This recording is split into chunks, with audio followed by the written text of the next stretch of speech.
बेटा जय केमिस्ट्री। देखिए आज के लेक्चर में हम क्या करेंगे, आज के हम लेक्चर में देखेंगे कि किसी एसिड और बेस की रिएक्शन की स्पॉन्टेनिटी, मतलब कि वो रिएक्शन स्पॉन्टेनियस है कि नहीं।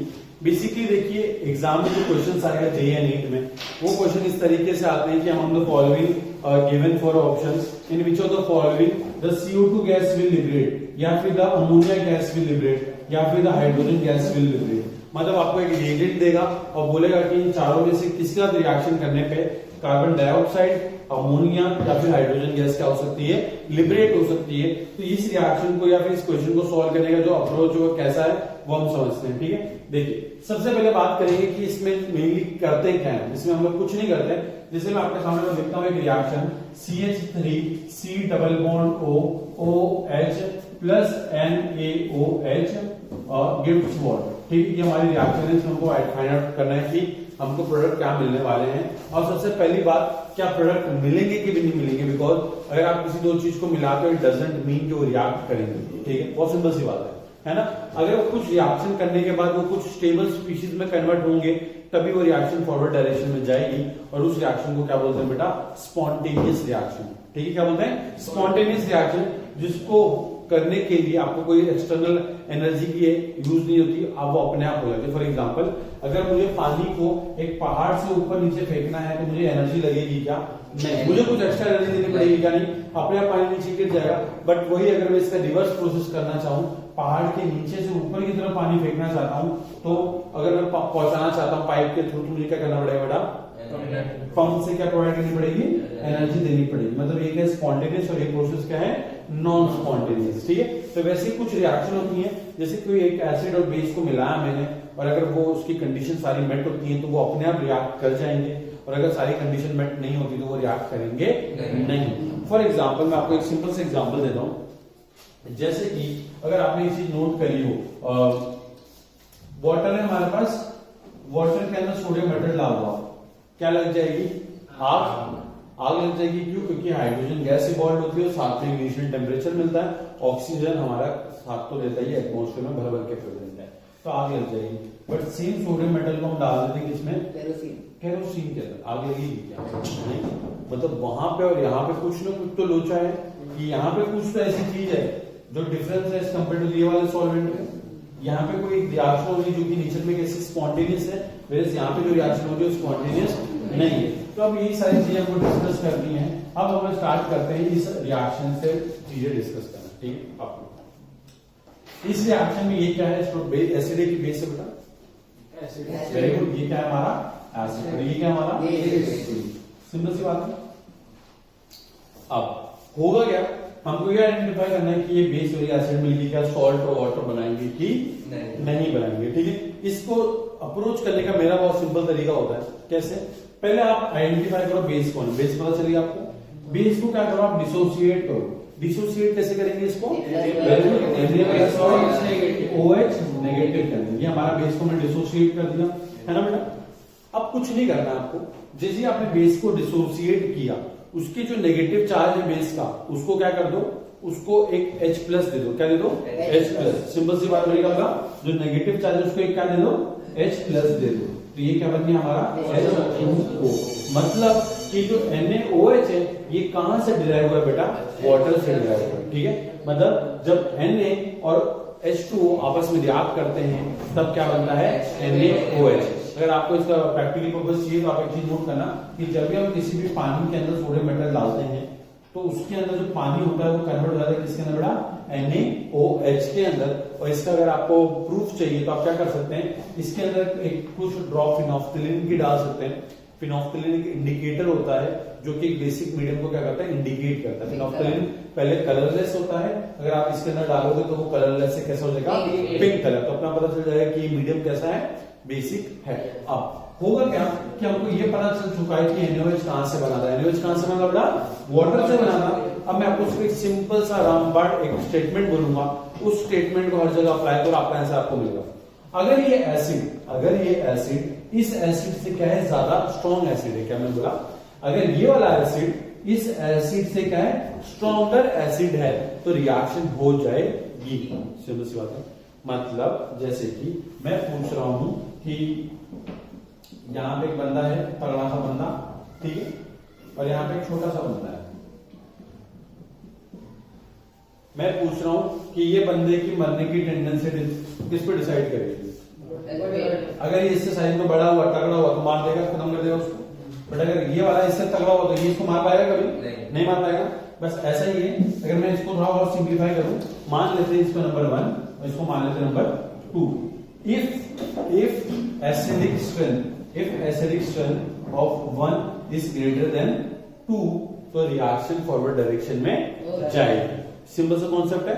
अगर हमारे H2O से ज्यादा क्या है, ये एसिडिक है, तो ये रिएक्शन फॉरवर्ड डायरेक्शन में जाएगी। अब मेरे को एक सिंपल सी बात बताओ, इसमें और इसमें वाटर में ज्यादा एसिडिक कौन है? ऑब्वियसली बात है, क्योंकि भाई ये तो खुद ही कार्बोक्सिलिक एसिड है, क्या है इसे? वाटर है। कैसे कंपेयर करते हैं? बहुत सिंपल है। अगर आपको कंपेयर करना है तो बताता हूं, देखो कैसे। CH3 C double bond OH, ठीक है। इसका कॉन्जुगेट बेस बनाओ, कैसे बनाओगे? H लगाया। इसका H2O का कॉन्जुगेट बेस OH नेगेटिव। क्या इसका नेगेटिव चार्ज स्टेबलाइज है? कहीं नहीं। बट इसका नेगेटिव कहां पे स्टेबलाइज है? रेजोनेंस में। तो अगर कॉन्जुगेट बेस एसिटिक एसिड जो ज्यादा स्टेबल है एज कंपेयर टू वाटर, तो हमारा एसिडिक एसिड इससे ज्यादा क्या है? एसिडिक है। मतलब एक चीज तो क्लियर होगी कि रिएक्शन क्या होने वाली है बेटा? स्पॉन्टेनियस। क्या होने वाली रिएक्शन? स्पॉन्टेनियस। इसका मतलब है रिएक्शन फॉरवर्ड डायरेक्शन में प्रोसीड करेगी और आप चाह के भी इस रिएक्शन को रोक नहीं पाओगे, ठीक है। अब ये रिएक्शन फॉरवर्ड डायरेक्शन में प्रोसीड होगी, इतना हमको पता चल चुका है। अब हमको बस ये देखना है कि फॉरवर्ड डायरेक्शन में कैसे प्रोसीड करेगी। सिंपल सी बात है। देखो अब ये इसी को मैं रफ करता हूँ। ये तो बस मेरा ये एक्सप्लेन करने के लिए था कि रिएक्शन फॉरवर्ड डायरेक्शन प्रोसीड करेगी, उसके लिए कौन सी कंडीशन आपको चेक करनी होती है, ठीक है। अब उसके बाद बहुत सिंपल सा, आप देखिए, बेस ने हमको क्या दिया? OH negative. इस OH नेगेटिव को तलाश है किसकी? H पॉजिटिव की। और वो तलाश इसकी कौन पूरी करने वाला है? एसिड। कहां से पूरी करेगा? अगर आप अच्छे से नोट करें तो ये जो OH बॉन्ड है इसमें, अगर आप चलो इसको क्या करते हैं, इसको नीचे की तरफ बनाते हैं और थोड़ा जूम करके स्ट्रक्चर को लिखते हैं। हमारा जूम मतलब थोड़ा स्ट्रक्चर को क्या कर देते हैं हम लोग? खोल देते हैं। और आप एक चीज नोट करेंगे तो ये जो ऑक्सीजन है ये बहुत ही गंदा इंसान। क्यों गंदा इंसान है? गंदा इंसान इसलिए क्योंकि ये क्या है? इलेक्ट्रोनेगेटिव है। और आप क्या करते हो? क्रिएट करके रखा डेल्टा नेगेटिव, डेल्टा पॉजिटिव। मतलब इस OH नेगेटिव का काम इसने क्या कर रखा है? आसान। इस OH नेगेटिव को चाहिए H प्लस। और इसके आप देख सकते हो ये पहले से क्या बेटा परेशान है बहुत ज्यादा कि भाई मैंने बॉन्ड तो बनाया था विश्वास पे, बट बेचारे ने क्या कर दिया? इलेक्ट्रॉन अपने पास खींच के रखे हुए हैं। मतलब ये चाहता है कि यार मैं, यार ये दिक्कत नहीं चाहिए मेरे को, मैं यहां से क्या करूं? निकल जाऊं, ठीक है। तो OH नेगेटिव इसको बोलता है कोई बात नहीं, मैं हूं, मैं तुझे क्या देता हूं? अपने इलेक्ट्रॉन देता हूं। जो नेगेटिव चार्ज एक्स्ट्रा इलेक्ट्रॉन है इसके पास, मतलब मैं तुझे अपने एक्स्ट्रा इलेक्ट्रॉन देता हूं। तू अपने इलेक्ट्रॉन की चिंता मत कर, तू अपना चिंता जो अपना इलेक्ट्रॉन उसको लात मार के भगा दे। और किसको दे दे? ऑक्सीजन को। कि भाई मैं तेरे को जब इलेक्ट्रॉन दे रहा हूं तो अपने इलेक्ट्रॉन की चिंता क्यों कर रहा है ना? उसने बोला अपने इलेक्ट्रॉन में किसको दे दे? ऑक्सीजन को। और वो बॉन्ड को तोड़ और मेरे साथ चल।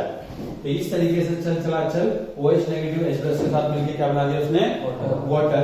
और वाटर इस रिएक्शन में क्या होगा बेटा? एलिमिनेट। मतलब इस रिएक्शन का बनावटी प्रोडक्ट क्या है बेटा? वाटर। सिंपल है। ये किसमें कन्वर्ट हो जाएगा? CH3 C double bond O negative. और साथ में इस O नेगेटिव के तनाई को दूर करने के लिए कौन है? क्योंकि अपोजिट चार्ज दूसरे को क्या करेंगे बेटा? ठीक है। तो यहाँ पे एक आयन पेयर बन गया और ये हमारा क्या है बेटा? दूसरा प्रोडक्ट है। तो ये हमारा बन गया CH3 C double bond O negative और Na पॉजिटिव। तो आप एक चीज सिंपली देख सकते हो कि एक एसिड बेस की रिएक्शन में क्या बनता है? सॉल्ट। और एक क्या बनता है? वाटर, ठीक है। अब थोड़ा सा इसको नेक्स्ट लेवल पे चलिए देखते हैं। ये तो हमने देख लिया कि रिएक्शन कैसे हो रही है, क्या हो रही है, सब कुछ देख लिया। अब मैं आपके सामने कुछ चीजें डिस्कस करने जा रहा हूँ, ठीक है। ध्यान देना।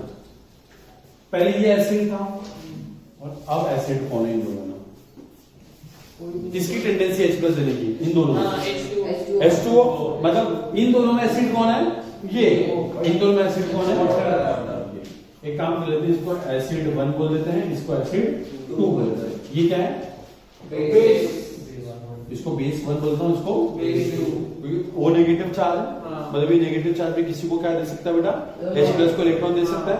मतलब ये भी किसी तरह ऐड कर सकता है, बेस की तरह काम कर सकता है। और ये कौन सा हमारा? बेस 2। तो अगर आप एक चीज नोट करें, एसिड 1 और एसिड 2 में स्ट्रॉन्ग एसिड कौन है?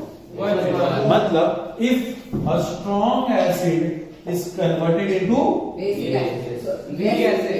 acid, basically weak acid. ठीक है, a strong acid is converted into weak acid and strong base is converted into weak base. Then the reaction will be spontaneous. Neutrally, then the reaction will proceed in the forward direction. ठीक है, simple सी बात है.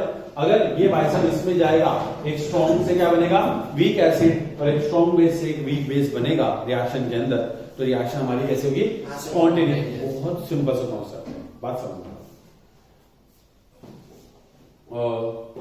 हाँ, एक funny से example लेते हैं. ठीक है, वैसे मैं दिमाग में कुछ आता नहीं, इंस्टेंट जो भी आता है मैं बक देता हूँ, रिलेट हो पाए तो हो जाए, वरना भाड़ में. देखो ये है हमारा कौन, अब बता दो. हाँ वेरी गुड. कौन है, रावण. रावण जी को मारने आ रहे थे कौन, राम जी. राम जी बोले रुक जा, तेरा सर उड़ाता हूं मैं. सर उड़ाया, और सर उड़ा के क्या हो गया, एक और नया सर आ गया. रुक जा, अभी रुक जा, और काटते वाला सर, और नया सर आ गया. मतलब जैसे जैसे उसको मारे जा रहे हैं वैसे उसका सर नया आते जा रहा, आते जा रहा, आते जा रहा, यानी काम भर करता होगा. ठीक है, तो इतने सारे सर क्या हो रहे हैं, आते जा रहे हैं. इसका मतलब क्या है कि मैं जितना ट्राई कर रहा हूं फॉरवर्ड में जाने की, वो रिएक्शन बैकवर्ड में आती जा रही है. क्यों, क्योंकि फॉरवर्ड में जाके वो चीज स्टेबल है ही नहीं. उसको तुम मार रहे हो वो और अनस्टेबल हो जा रहा है. रुक जा बताता हूं, दो सर और. तुम और मार रहे हो, रुक जाओ और बताता हूं, दो सर और. तो इस तरीके से क्या हो रहा है, तुम जितना आगे जाने की कोशिश कर रहे हो कि इसको मैं खत्म करूं, वो उतना ही क्या हो रहा है, पीछे की तरफ आ रहा है. क्योंकि जब ये आगे की तरफ जा रहा है तब ये क्या नहीं हो रहा है, स्टेबल, मतलब ये लुढ़क नहीं रहा है.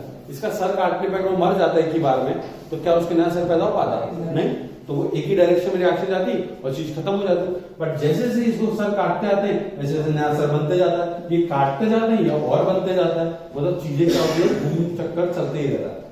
बट अगर एक बार उसका सर काट दिया तो वो जिंदगी भर के लिए स्टेबल हो गया, मतलब हिलडुल नहीं रहा, मतलब क्या चाह के वो पीछे आ पाएगा, नहीं. बात समझना, एक एसिड जो कि स्ट्रॉन्ग एसिड है वो कन्वर्ट हो रहा है किसके अंदर, एक वीक एसिड के अंदर. तो क्या एक वीक एसिड और वीक बेस आपस में रिएक्ट कर पाएंगे क्या, नहीं. अगर आपस में रिएक्ट नहीं कर पाएंगे तो ये बैकवर्ड डायरेक्शन में रिएक्शन आ पाएगी क्या, नहीं. मतलब रिएक्शन क्या होगी, सिर्फ आगे की डायरेक्शन में बढ़ेगी. और इसलिए तो हम कहते हैं बेटा स्पॉन्टेनिटी ऑफ रिएक्शन, कि reaction will go forward in a direction. But अगर सोचो एक वीक से एक स्ट्रॉन्ग बन रहा होता तो रिएक्शन क्या होती, वापस. कैसे, देखो इसका एग्जांपल दिखाता हूं. ये आपको कॉन्सेप्ट क्लियर है ना, कि अगर स्ट्रॉन्ग एसिड और स्ट्रॉन्ग बेस से एक वीक एसिड और वीक बेस बनेगा तो रिएक्शन हमेशा क्या जाएगी बेटा, आगे की तरफ, पीछे की तरफ नहीं. एग्जांपल देखो, HCl है हमारे पास, नाम क्या है इसका, हाइड्रोक्लोरिक एसिड, HCl है ना. इसकी रिएक्शन में करवा रहा हूं Br नेगेटिव के साथ.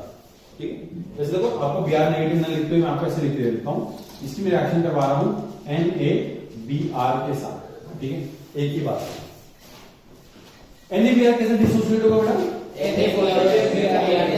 प्लस और Br नेगेटिव. अब बहुत सिंपल सी बात, अभी चार्ज किसके ऊपर है, Br नेगेटिव.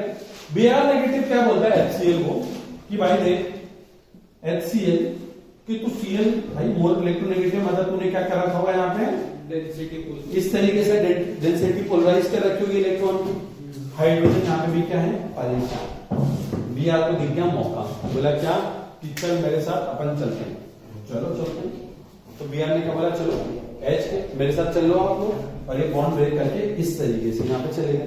जब Br ने अपने इलेक्ट्रॉन H को दे दिए तो H का जो खुद का इलेक्ट्रॉन था उसने क्या बोला, अब मुझे फर्क नहीं पड़ता, ये तू रख ले. और ये क्या बन गया बेटा, ये बन गया हमारा H Br, और क्या बन गया बेटा, Cl. अब बात समझ,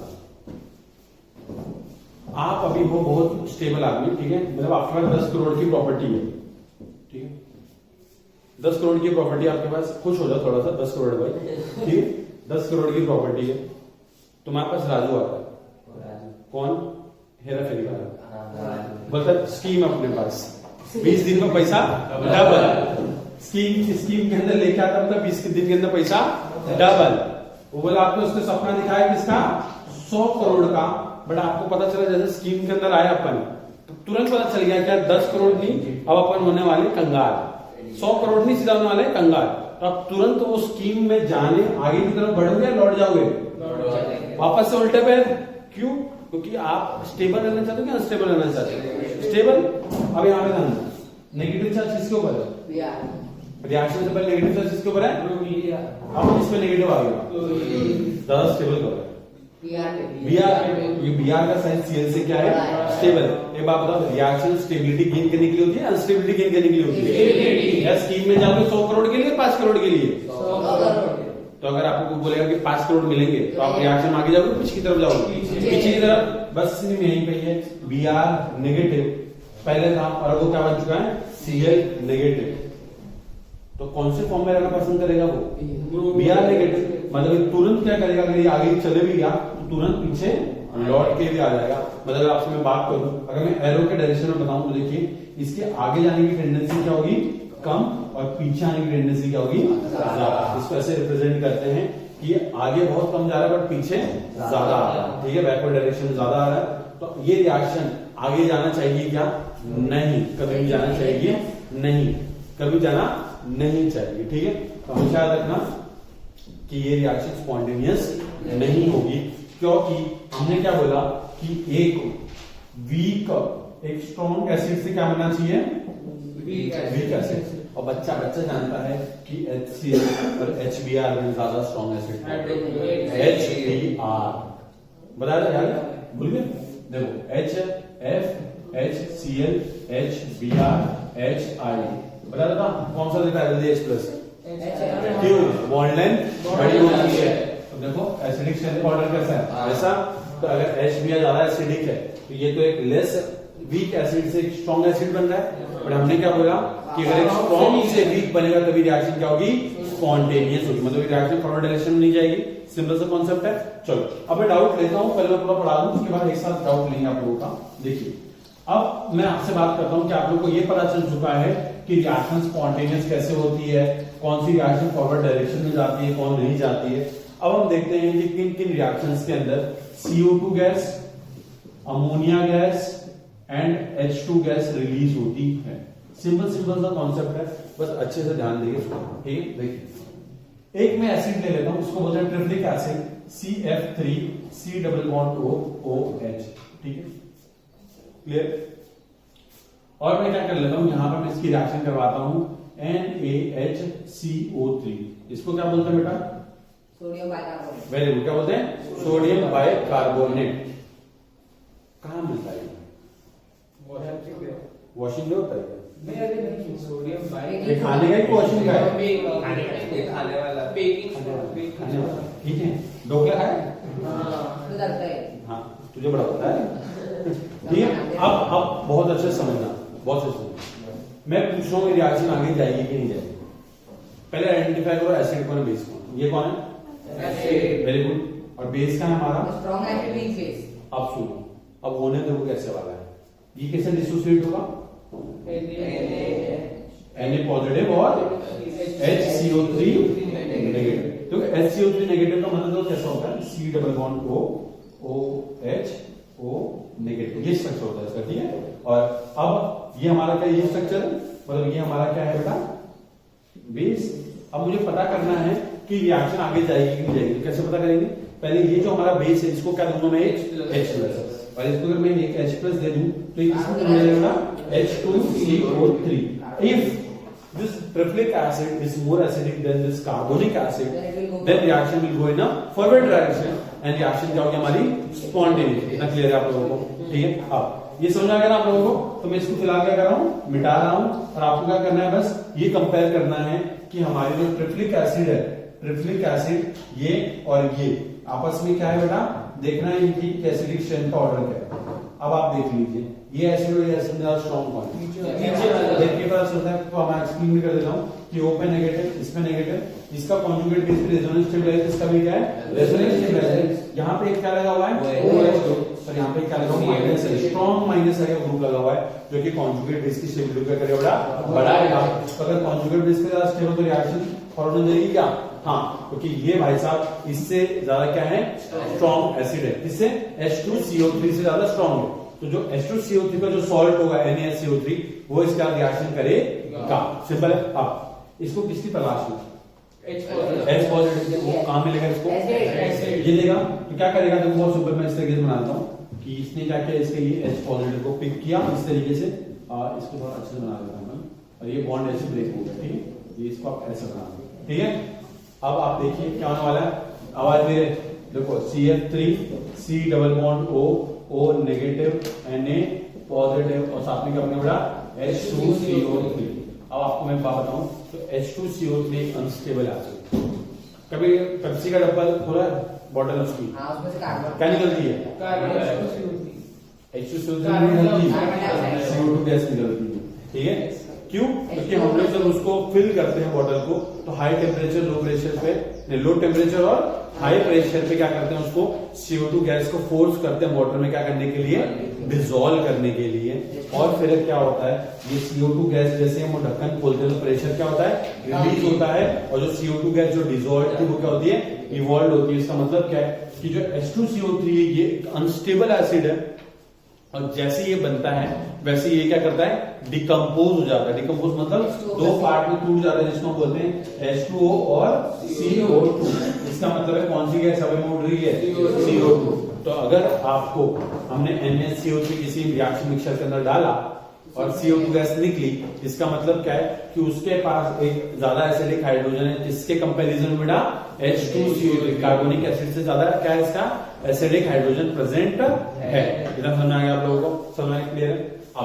अब मैं आपको एक सिंपल सी बात बता दूं, अगर मैं आपको बोल दूं कि सेम रिएक्शन को करवानी है ROH की NaHCO3 के साथ, क्या रिएक्शन स्पॉन्टेनियस होगी, या फिर क्या मैं बोलूं कि क्या CO2 गैस इवॉल्व होगी इस रिएक्शन में? नहीं होगी। NaCO3 किससे बना हुआ है? H2CO3 से। क्या हमारा अल्कोहल इससे ज्यादा एसिडिक है? नहीं भैया। अगर ये इससे एसिडिक तो रिएक्शन आगे बढ़ेगी क्या? रिएक्शन नहीं होगी तो H2CO3 बनेगा क्या? और H2CO3 नहीं बनेगा तो CO2 गैस निकलेगी क्या? नहीं। सिंपल सी बात है, खत्म, क्लियर। हाँ, तो इस तरीके से हमको पहचानना होता है कि हम लोग को आपको 4-5 वो दे देगा और पूछेगा हम लोग फॉलोइंग किस किस के अंदर CO2 गैस इवॉल्व होती है। ये NAT में भी आ सकता है, फिर मल्टीपल चॉइस या मल्टीपल सिलेक्ट में भी आ सकता है। बहुत सिंपल क्वेश्चन होते हैं इसके, ठीक है। अब देख लेते हैं, हमने देख लिया कि CO2 गैस तो कहां इवॉल्व होती है। अब हम देखते हैं कि हमारा ये जो गैस है, कौन सी गैस बेटा? NH3 gas. अमोनिया कहां से निकलती? अमोनिया कहां से नहीं निकलती? ये देखो हमारे पास इस तरीके से हमने क्या ले लिया, ये क्या नाम है इसका? फिनॉल। इसकी रिएक्शन में करवा दें इसका NaNH2 के साथ। सेम कॉन्सेप्ट, कुछ भी बदला नहीं है। एसिड कौन है, बेस कौन है? एसिड कौन है? एसिड, और ये कौन है? बेस। कैसे करेंगे देखो, Na प्लस NH2 क्या नेगेटिव और ये पॉजिटिव, ठीक है। अब इस पॉजिटिव को क्या दे दूंगा मैं? H प्लस, तो ये क्या बन गया? NH3। अब मुझे बात बताओ, क्या ये NH3 और इसमें ज्यादा एसिडिक कौन है? बच्चा बताना, अमोनिया वैसे बेसिक गैस है ना, और ये क्या हमारा एसिड है, तो ज्यादा एसिडिक है, मतलब रिएक्शन आगे जाएगी कि नहीं जाएगी? जाएगी। तो बस अब रिएक्शन आगे जाएगी तो मुझे बात बताओ कि NH2 नेगेटिव की किसी तलाश है, H प्लस की कौन देगा? एसिड। कौन? ये। तो ये यहाँ से H प्लस उठाएगा, इस तरीके से बना लेता हूँ। देखिए ये क्या करेगा, इस तरीके से इसने यहाँ से H प्लस उठाया और नेगेटिव बना, और यहाँ पे कौन सा आयन बन जाएगा बेटा? Phenoxide ion. क्या बोलते हैं इसको हम? Phenoxide ion. और साथ में ये क्या बन गया बेटा? NH3, और ये क्या है हमारी? अमोनिया गैस रिलीज हो गई, ठीक है। बस जब भी रिएक्शन स्पॉन्टेनियस होगी तो ये गैसेस क्या होती है बेटा? इवॉल्व होगी। अब बात समझना, देखो ये एसिड है, इस रिएक्शन का एसिड कौन है? हाँ, H+ इसके पास ही ना एसिड, इसमें और इसमें एसिड कौन है? फर्स्ट वाला, मतलब एक स्ट्रॉन्ग एसिड से क्या बन रहा है? Weak acid. इसमें बेस कौन है? NH2 negative. इसमें कौन है? O negative. कौन ज्यादा स्ट्रॉन्ग बेस है? NH2 नेगेटिव, क्योंकि O नेगेटिव ऑक्सीजन से ज्यादा इलेक्ट्रोनेगेटिव है, तो क्या अपने इलेक्ट्रॉन देना प्रेफर करेगा क्या? नहीं। तो यहाँ पे भी देखिए एक स्ट्रॉन्ग बेस से क्या बन गया बेटा? वीक बेस, ठीक है। मतलब रिएक्शन क्या हमारी? स्पॉन्टेनियस है। आप देखिए, अब हमने NH3 को भी देख लिया कि NH3 गैस कहां निकलती है, और अब हम देखेंगे कौन सी गैस बेटा? H2 gas. H2 गैस को एक बात बताओ बेटा, H2 आजकल के साइंस में बहुत ज्यादा फोकस किया जा रहा है, because it is a very clean source of energy. But दिक्कत क्या है इसकी? बहुत जल्दी जल जाती है और उसकी स्टोरेज की दिक्कत है बस थोड़ा सा, ठीक है। इसलिए ये जो H2 है ना, इसको नॉर्मली मतलब अगर आपको पढ़ा अगर आपने कहीं पे, तो एक हाइड्रोजन गैस फ्यूल सेल होता है, उसमें क्या होता है कि H2 और आपका नॉर्मल ऑक्सीजन कंबाइंड होते हैं, इलेक्ट्रिसिटी जनरेट करते हैं, और बाय प्रोडक्ट पता है उसका क्या है? पानी। जो ऊपर स्पेस स्टेशन होते हैं वो पानी कहां से पीते हैं? यहीं से, उनको वहां पे अपना एनर्जी मिलती है और बाय प्रोडक्ट जो निकलता है उसको पी लेते हैं, ठीक है। और इसलिए वो क्या करते हैं, वो टैंकर में भर भर के लेके आता है हाइड्रोजन, उसको वो आपस में रिएक्शन होती रहती है, इलेक्ट्रिसिटी प्रोड्यूस होती रहती है, और साथ में क्या बनता है? थोड़ा वाटर। इलेक्ट्रिसिटी मतलब क्या? एनर्जी प्रोड्यूस होती रहती है, ठीक है। हाँ, बात समझना। अपने इंडिया में बहुत सारी अभी एक आध शायद से टाटा ने लॉन्च की थी इसके बेस पे, बट इसका कॉस्ट क्या है? इसका कॉस्ट ज्यादा होता है और साथ में स्पेस ज्यादा लगता है, तो इसलिए इसको हम बसेस वगैरह में यूटिलाइज कर सकते हैं, बिकॉज उतना बड़ा वो नहीं है। पर दिक्कत क्या है इसकी कि अगर ये फूटा तो मरना नहीं है, वो आसपास के जितने भी लोग हैं उन सबको भी लेकर डूबेगा, ठीक है। क्योंकि हाइड्रोजन बहुत ही ज्यादा इन्फ्लेमेबल होती है, मतलब इतना जल्दी जलती है कि एक छोटा सा स्पार्क भी काम तमाम कर सकता है, ठीक है। इसलिए हाइड्रोजन गैस जहां भी स्टोर करते हैं ना, वहां पे इलेक्ट्रिक स्पार्क वाले ऐसे चक चक हमारे यहाँ जो होते हैं ना ये वाले स्विच, ये ऐसे स्विच नहीं इस्तेमाल करते वहां पे। क्यों? क्योंकि अगर आपको पता हो कि जब हम स्विच को बंद चालू करते हैं तो अंदर क्या जनरेट होता है? स्पार्क जनरेट होता है, और वो स्पार्क हमारे हाइड्रोजन गैस को दिख गई, मतलब मान लो पूरी एक सिलेंडर जो बड़ा वाला है पूरी बिल्डिंग को उड़ाने के काबिल लगता है, इतना खतरनाक होता है, ठीक है। क्योंकि पढ़ना हाइड्रोजन के बारे में बहुत बहुत, जितनी अच्छी चीजें उतनी क्या है वो डेंजरस भी है, ठीक है। और महंगी क्यों है? बिकॉज उसका कंटेंट क्या है? कम है। बट अगर आप एक चीज नोट करें तो अपने पास भर भर के क्या है? वाटर। और यहां से मैं क्या निकाल सकता हूँ? H2। तो ये निकालने के लिए क्या है, रिसर्च चल रही है आजकल कि हम लोग एक कैटलिस्ट रिसर्च कर रहे हैं हम लोग, कि वो कैटलिस्ट का काम क्या होगा? इसको डिसइंटीग्रेट करना। क्या करना? डिसइंटीग्रेट करना, जो हमको क्या देगा? H2, ठीक है। आपने कभी देखा हो तो आपको याद होगा, जो सॉल्ट वाटर है, सॉल्ट वाटर के अंदर लोग क्या करते हैं कि दो इलेक्ट्रोड डालते हैं, करंट पास करते हैं, तो हाइड्रोजन गैस निकलती है। बट उसका कॉस्ट क्या है? बहुत ज्यादा है। तो उसके कॉस्ट अगर एक बार हमने कम कर दिया तो फिर तो मजा आ जाएगा, ठीक है। और this is the fuel of future. Future में यही फ्यूल है, मान लो। बिकॉज दिक्कत क्या है कि CO2 का जितना कंजम्पशन बढ़ाते जा रहे हैं, हमारे एटमॉस्फेयर में उसका कंटेंट भी क्या हो रहा है? बढ़ रहा है। और उसका दिक्कत क्या हो रही है कि सी लेवल इतना राइज हो रहा है, मैं आपको बात बताता हूँ कि अगर 1-2% कार्बन का परसेंटेज और बढ़ गया ना, तो मुंबई, अंडमान निकोबार जितनी भी कोस्टल सिटीज हैं ये नहीं रहेंगी, ये सब सबमर्ज हो जाएंगी, ठीक है। जैसे फॉर एग्जांपल आपको मैं बताऊं, हवाई आइलैंड के पास में एक आइलैंड है और उसका नाम को याद नहीं आ रहा है, बट उन्होंने एक कॉन्फ्रेंस ऑर्गेनाइज की थी that what we are facing now you will face that in future. मतलब उनको उसकी दिक्कत हो रही है, बिकॉज ऑब्वियसली बात है, जो आइलैंड है, जो पानी के चारों तरफ से सराउंडेड है, अगर सी लेवल राइज होगा तो क्या हो जाएगा? पर दिक्कत पता क्या होती है? तुमको लगता है कि सी लेवल राइज होने से बस इतनी दिक्कत होती है, बट सी लेवल राइज होने से बहुत बड़ी बड़ी दिक्कत है। जैसे फॉर एग्जांपल ये हमारा क्या है? कोस्ट लाइन है, और ये हमारा क्या है? सी है, ठीक है। अब क्या होता है कि जनरली जो होता है क्या कि हमारा जो सनलाइट होती है वो कहां तक पेनिट्रेट कर सकती है? Up to the depth of hardly 500 metre, 500 metre तक ही कितनी सनलाइट जा सकती है। बट होता क्या है कि अगर सी लेवल राइज हो गया, सोचो यहाँ पे हमारा सब कुछ है, यहीं पे क्या होता है? सारे कोरल्स वगैरह जनरेट होते हैं, यहीं पे सारे जितने भी मरीन फूड चेन होती हैं, जो प्लांट्स होते हैं छोटे छोटे वो जनरेट होते हैं। उस छोटे प्लांट को खाने के छोटी फिश आती है, उसको खाने के बड़ी फिश, शार्क, वेल, ऐसा बड़ा बड़ा है ना, मतलब ये क्या फूड चेन है ना। अगर आपने इसको ही उड़ा दिया, पूरी फूड चेन क्या हो जाएगी?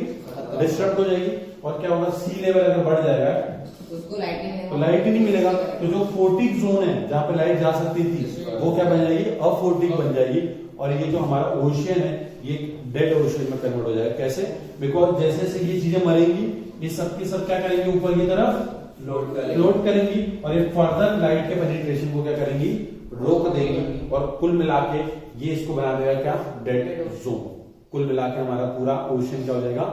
डेड, ठीक है। आप देखते होंगे बहुत सारी नदी वगैरह एकदम काली पड़ जाती है वगैरह वगैरह, है ना। तो वो सब, ये सब रीजन है इस सब के। तो इसलिए अब क्या है कि सब लोग ध्यान दे रहे। टेस्ला इतना पैसा क्यों छाप रहा है? और अभी टेस्ला ने तो कुछ छापा नहीं है, अभी फ्यूचर में बहुत छापेगा वो। क्यों? क्योंकि उसका जो प्रोजेक्ट है वो ऐसा प्रोजेक्ट है जो फ्यूचर का प्रोजेक्ट है, lithium ion battery. Lithium ion battery की दिक्कत क्या है? अच्छा है, सब कुछ अच्छा है, बट उसका डिस्पोजल हमने अभी तक देखा नहीं अच्छे से। क्योंकि अगर आप इतनी लिथियम आयन बैटरी अगर यूज कर रहे हैं तो उसको एक न एक दिन खराब होगी, तो उसको डिस्पोज कैसे करेंगे? ठीक है। तो वो सबसे बड़ा दिक्कत है इलेक्ट्रॉनिक वेस्ट वगैरह का। बट मून पे लेकर के फेंके बड़ा, पर लेके आने के लिए पैसा लगेगा ना उतना। पता चला जितने का चीज नहीं उससे 1000-2000 टाइम्स तो लग रहा है, लेके जाने में लग रहा है, ठीक है। तो बेटा ऐसे आप डस्टबिन कहां तक बनाओगे? डस्टबिन कहां? एक तो ऐसी भी थियरी थी कि वॉल्केनो के अंदर डालो सब कुछ कचरा, बट नहीं डाल सकते ना। आप समुद्र के अंदर डाल दो, समुद्र उसको वापस से रिटर्न बैक कर देता है। कभी आपने मुंबई बीच की फोटोज देखी है जब पूरा एकदम कचरे से भर जाती है पूरे बीच? समुद्र सब कुछ वापस कर देता है, कुछ नहीं रखता अपने पास, ठीक है। ऐसा नेचर का रूल है। और आप एक चीज नोट करें तो आपको जिस भी सिटीज के ऊपर आपको बहुत सारे क्या कहते हैं गिद्ध, जिसको हम वल्चर कहते हैं, वल्चर, चील को क्या कहते हैं हम लोग? ईगल। अगर आपको ये बहुत सारे सिटी के ऊपर घूमते हुए दिख रहे हैं, इसका मतलब क्या है कि उस सिटी के अंदर क्या नहीं है? हाइजीन नहीं है।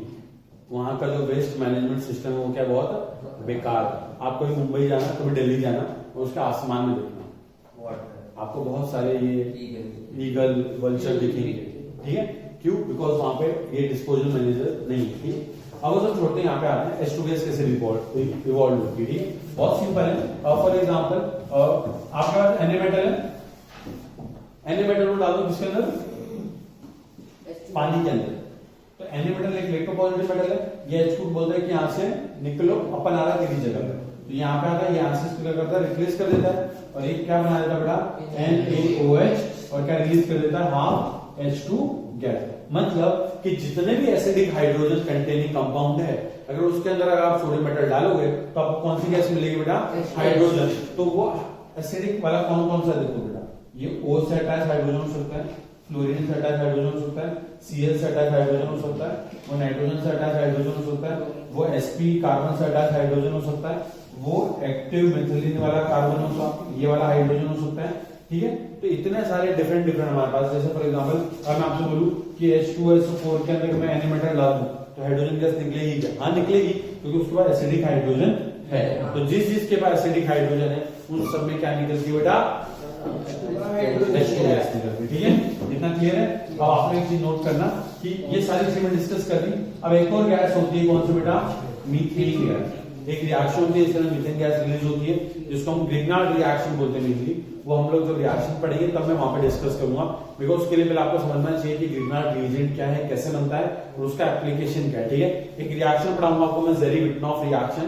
उस जेरी-विटनॉफ रिएक्शन का प्रोडक्ट होता है हमारा CH4 गैस, ठीक है। हम लोग बाद में फ्यूचर में डिस्कस करेंगे। Thank you so much.